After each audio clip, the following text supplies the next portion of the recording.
nadie que las pueda cerrar. A veces las puertas están cerradas y no se abren, no se abren, no se abren. Y uno dice, oh, pareciera que Dios no me escucha. Y después uno ve cómo Dios empieza a abrir todas las cosas. Así que si estás pasando un momento así donde ves que una puerta no se abre, espera en Dios porque Dios la va a abrir en algún momento. Vamos a ir a la palabra. ¿Cuántos quieren oír la palabra del Señor? Libro de Salmos, capítulo 138, verso 8.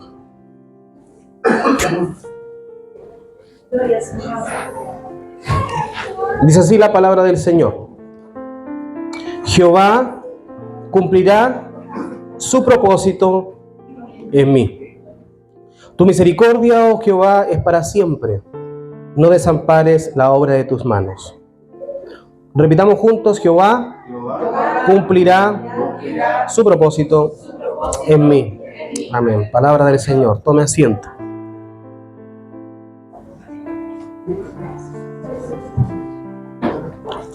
Hoy día vamos a hablar un poco de propósito. Vamos a hablar un poco de cómo Dios cumple los propósitos. Porque el hecho de que tú estés, yo siempre se lo digo a las personas, el hecho de que tú estés con vida en este momento significa que hay un propósito de por medio. Porque nosotros estamos convencidos de que Dios no nos tiene como al azar, como que pase, lo que suceda. No, el Señor tiene un propósito en nosotros. Dios te llamó, Dios te diseñó para que tú cumplieras algo especial y algo hermoso. A veces eso parece lejano, parece que es como para otras personas, no es para mí, pero Dios cumple su propósito en todos y cada uno de sus hijos, porque Dios tiene propósitos para todos nosotros. En algunos el propósito es cambiar la historia de su nación. En algunos el propósito es crear una medicina. En algunos el propósito es liderar a lo mejor un hogar de menores, de ancianos. En algunos el propósito es ayudar a la comunidad. En algunos el propósito es servir en algún lugar. Entonces Dios tiene propósitos para cada uno. Algunas personas el propósito es llevar justicia. Los que son abogados y ven tanta injusticia, muchas veces no los que se absorben por la injusticia, sino los que realmente quieren hacer las cosas bien, se dan cuenta de que ellos pueden poner un granito de arena y fueron llamados por Dios para ayudar a aquellas personas que realmente lo necesitan. Entonces, el propósito de Dios no solamente tiene que ver con el tema eclesiástico, con el tema religioso, sino que el propósito de Dios también trasciende a otras profesiones, a otras áreas. Tu propósito puede ser que tú hayas sido llamado por Dios para enseñar, para formar a niños, a jóvenes, para que su visión de la vida sea mucho mejor que la que tenían. Entonces, cada uno tiene un rol distinto. Y a veces creemos que ese rol no es relevante, pero delante de Dios todas las cosas son relevantes, todas las cosas son importantes. Pero durante el proceso de alcanzar ese propósito, de alcanzar ese diseño por el cual Dios nos ha llamado, hay pruebas, porque las pruebas son parte del proceso. No podemos esperar caminar, ¿cierto?, sobre algodón y llegar allá a ese lugar. Cuando uno comienza a estudiar algo, tiene que ir pasando pruebas para ir subiendo de curso o de nivel. ¿Cuál es la meta? Salir de octavo o salir de cuarto medio o salir de la universidad. Esa es la meta, pero para llegar allá no es que uno solamente tenga que ir a clase, sentarse y dormir, sino que tiene que estudiar, tiene que esforzarse, tiene que aprender y también tiene que rendir ciertas pruebas para poder ir subiendo de nivel. Entonces, el propósito de Dios también es lo mismo. Van a haber distintas pruebas que vamos a tener que ir superando para poder alcanzar lo que Dios tiene para nosotros. Entonces, debemos saber que Dios, antes de que todo eso pase, Dios nos ha llamado para algo especial. Jeremías 1:5 dice estas palabras: antes que te formase en el vientre te conocí, y antes que nacieses te santifiqué y te di por profeta a las naciones. O sea, Jeremías recibió del Señor esta palabra que cuando él todavía no nacía, o sea, estaba en el vientre de su madre, estaba chiquitito, era un feto, ya tenía un propósito. A veces uno tiene hijos, yo tengo 3, ustedes pueden tener más o menos, pero todos saben que uno lo toma lo queda mirando o la queda mirando y siempre se hace esta pregunta: ¿qué será cuando grande? ¿Cierto? ¿Qué va a ser de ella? Como la canción, ¿será un ingeniero? ¿Será un arquitecto? Sería perfecto, ¿cierto? Si estudia medicina estamos salvados. Pero uno se hace esa pregunta: ¿qué será de nuestro hijo para el futuro? Y créame que Dios ya tiene un plan. Dios ya tiene un diseño, porque a Jeremías le dijo: antes de que todos te conocieran, yo te conocí. Porque Dios nos conoce y tiene propósito para nuestros hijos. Efesios 2:10 dice: porque somos hechura suya, creados en Cristo Jesús para buenas obras, las cuales Dios preparó de antemano para que anduviésemos en ellas. O sea, Dios nos somos hechura de Él. Y aquí, cierto, a veces nos cuesta creer eso. Pero solo un Dios perfecto pudo haber creado un ser humano tan perfecto. Entonces dicen: no, pero yo tengo problemas, yo tengo enfermedades, sí, pero el diseño es increíble. El ser humano se enferma porque a veces incurre en ciertas prácticas que son malas, pero en su creación como entidad tenemos regulación de presión, tenemos regulación de altura, tenemos sistema inmune, tenemos todo un tema que los científicos, cuando lo revisan, estudian la anatomía, se dan cuenta que es precioso. O sea, cada tendón, cada cosa tiene un propósito distinto. Y uno pareciera que fuera tan sencillo, pero el ser humano es complejo. El cerebro es complejo. Yo cuando estuve operándome de la espalda, el neurólogo me decía, de la columna, perdón, el neurólogo me decía: mira, el nervio ciático, me explicaba, es como miles de cables chiquititos que están enrollados, cubiertos por una coraza. Y cada nervio y cada hilito o pelito tiene un propósito distinto. Si yo paso a tocar uno de esos, se complica la cosa. Entonces ahí se da cuenta uno la complejidad del ser humano. Entonces, ¿somos hechura suya? Yo creo que sí. Yo creo que podemos, sin lugar a dudas, creer que Dios diseñó algo maravilloso en nosotros. Por lo tanto, no nos miremos nunca en menos, porque a veces nosotros nos dejamos llevar por las apariencias, nos dejamos llevar porque o son altos, son bajos, o son tez de color blanca, o tez de color a lo mejor más oscura, y como que la apariencia nos van engañando. Pero cada ser humano es especial porque es un diseño de Dios. Ahora, hay pruebas que son parte del proceso para alcanzar el propósito. Sabotaje, esto, ¿cierto? Mi primera prueba: la injusticia. Vamos a hablar de la injusticia. Vamos a revisar, ¿cierto? Hemos conversado esta semana de la historia de José. José fue vendido por sus hermanos injustamente. José no había hecho nada y fue entregado por sus hermanos, encarcelado injustamente. Pero Dios usó ese proceso. Cuando fue encarcelado, ahí conoció a la persona que lo iba a poner delante de Faraón. Por lo tanto, la cárcel injusta de José fue el medio que Dios usó para catapultarlo al lugar donde Dios quería que estuviera. Por lo tanto, la injusticia en nuestra vida no debemos mirarla como algo tan negativo, porque puede ser el medio que Dios esté usando para llevarnos a aquel lugar donde Dios quiere llevarnos. A veces somos tratados injustamente en el trabajo y decimos: pero ¿por qué me pasa esto a mí? Y yo quería a lo mejor ascender a ese puesto y resulta de que yo me esforcé por llegar allá, hice todo lo que me pidieron, incluso más, dediqué tiempo de mi familia para estar ahí, y cuando llegó el momento eligieron a otra persona que no había estado ahí, que nunca estuvo ahí. Y uno dice: qué injusto es eso. Pero en realidad después se da cuenta de que Dios tenía preparado otra cosa y que si hubiese estado en ese puesto no hubiese sido lo mismo. Por lo tanto, a veces la injusticia es el canal que Dios usa para poder llevarnos a ese lugar que Dios tiene preparado para nosotros.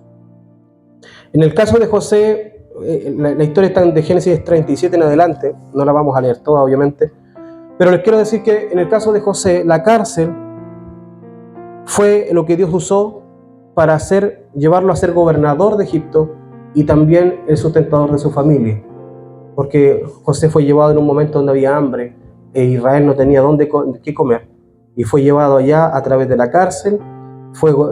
Interpretó un sueño de Faraón. Faraón lo nombró gobernador porque lo encontró inteligente, que tenía la gracia de Dios, que era alguien distinto, y lo pone ahí, y después llega a su familia con necesidad y le da sustento a su familia.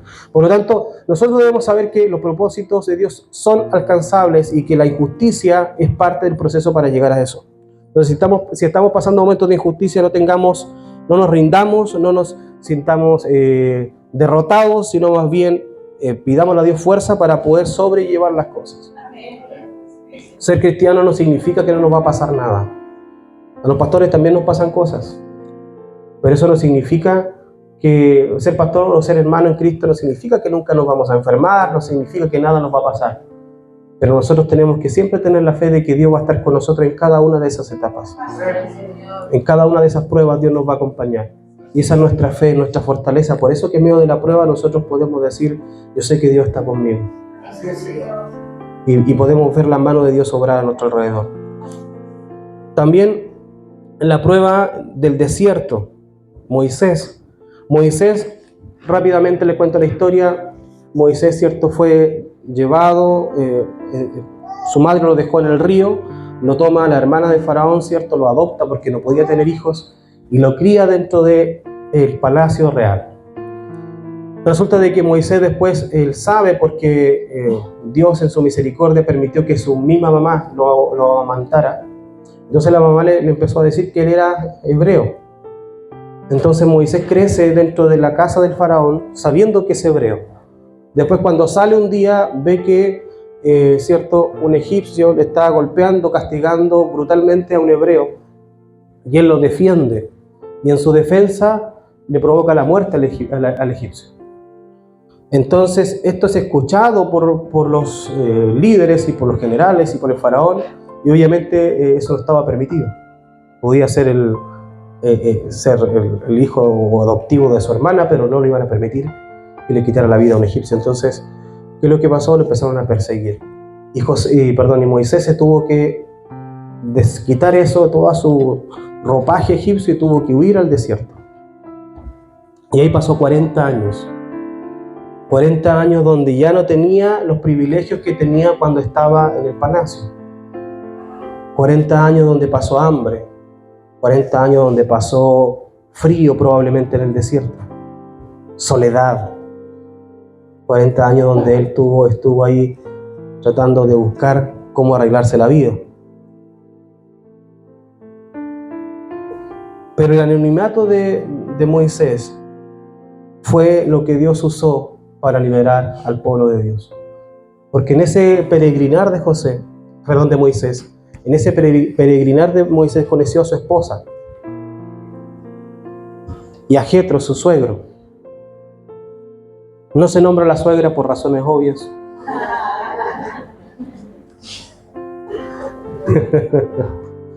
Dios bendiga a la suegra.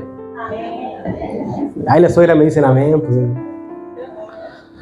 Entonces, Jetro, su suegro, él pastoreaba ovejas. Y Moisés sabía de guerra, sabía de arte, sabía de matemáticas, sabía de ciencias, porque estaba en el palacio real. Pero todavía no sabía pastorear. Entonces, en el desierto, él aprende a pastorear. Aprende a conocer a las ovejas. Aprende a saber qué oveja, cierto, cómo se comportan. Darse cuenta que no todas las ovejas son iguales.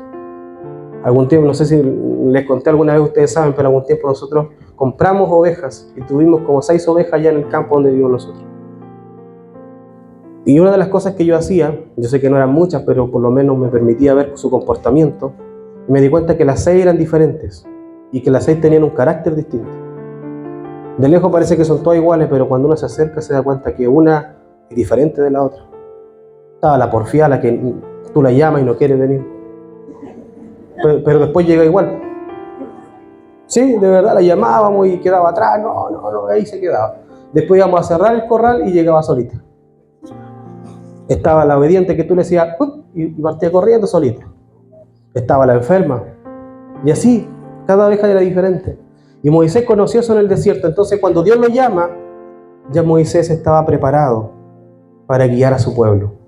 Entonces a veces en la soledad, en el desierto que pasamos en nuestra vida, cuando creemos que estamos solos, cuando creemos que no tenemos a nadie que nos pueda ayudar, cuando decimos, ¿y de dónde ahora saco? ¿De dónde resuelvo esto? No tengo con quién hablar, estoy solo. Créeme que en ese momento Dios te está capacitando para después llevarte al lugar donde Dios quiere. Porque los desiertos de nuestra vida, los fracasos, la soledad de nuestra vida nos permiten llegar o alcanzar y aprender para el propósito que Dios tiene para nuestra vida. David, el tercero y último ejemplo. David, todo el mundo conoce un poco de David, que mató a Goliat, ¿cierto? Y después David tiene una vida bien exitosa. Él iba como general, donde iba David siempre ganaba. Cada pelea que él peleaba era el ganador. Y David empezó a tener fama, la gente quería a David. Decía Saúl, que era el rey, mató a 1000, y David, que era el general, a 10.000. Entonces la gente empezaba a decir, Saúl es bueno, pero David es 2.0. Y empezó a generar celo en Saúl, en el rey. Y entonces, eso lo van a encontrar en primero el libro de Samuel 16 en adelante, por si después lo quiere leer. David empezó a ser perseguido por Saúl. Y Saúl el rey, por celos, porque tenía más fama, David empezó a querer quitarle la vida. Y empezó a perseguirlo por todos lados. Y David, después de tener toda esa fama, de tener todos esos aplausos, de la nada empieza a ser un perseguido. Y lo empiezan a perseguir, se tiene que meter en cuevas. Ahí conoce a los valientes de Adulam. Después tiene que huir para otros lados porque Saúl estaba siempre persiguiéndolo con su ejército para quitarle la vida. Y en una de esas persecuciones, Saúl se queda dormido en una cueva y David tiene a Saúl. Y no solamente en una ocasión, sino en dos. Tiene a Saúl ahí durmiendo y él con su espada y su lanza listo para terminar toda esa persecución. Tenía todo en sus manos. Nadie le iba a reclamar nada porque él era el rey. Nadie le iba a decir algo porque sabían que Saúl estaba persiguiendo injustamente por celos a David. Pero David solamente tomó una tijera con su espada y cortó un poco del manto de Saúl. Y después le manda a decir, le dice, mira, yo te tuve en mi mano, pero no quise hacerlo. Porque Dios es el que juzga. Porque Dios es el juez justo. Entonces, nosotros cuando pasamos por la vida, a veces somos perseguidos. Y las persecuciones son por los hechos más absurdos. Porque a ti te va bien, porque tu familia se vea contenta, porque a lo mejor te pudiste comprar algo nuevo en tu casa, o porque simple y sencillamente te ven reír. Y hay personas que a veces no pueden reír y no quieren que nadie más ría. Y te empiezan a perseguir porque tú eres feliz, porque tú estás gozoso o estás gozosa. Y tú empiezas a sentir que estás siendo perseguido o perseguida. Pero quiero decirte algo. Ese tiempo de espera que David tuvo que pasar, porque David ya había sido ungido rey. Por lo tanto, él tenía todo el derecho de tomar el trono. Pero la persecución lo hizo esperar. Porque cuando uno espera en Dios, las cosas siempre son mejores. A veces nosotros queremos tomar la justicia por nuestras manos. Queremos ser nosotros el juez y verdugo. Y en ese momento nos equivocamos. Porque nosotros juzgamos según la carne, dice la Biblia. Pero Dios juzga justamente, porque Él conoce las intenciones de nuestro corazón.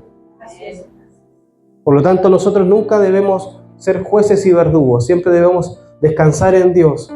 Y vas a ver cómo Dios ordena y hace justicia en todas las cosas. Cuando llegue el tiempo, esa persecución se va a terminar y tú vas a poder alcanzar aquel propósito que Dios tenía diseñado para ti. En el caso de David, era reinar y ser rey de Israel. Dios no nos abandona. Porque somos hechura suya.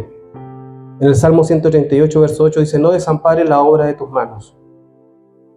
Isaías 41:10 dice: no temas, porque yo estoy contigo. No desmayes, porque yo soy tu Dios que te esfuerzo. Siempre te ayudaré, siempre te sustentaré con la diestra de mi justicia.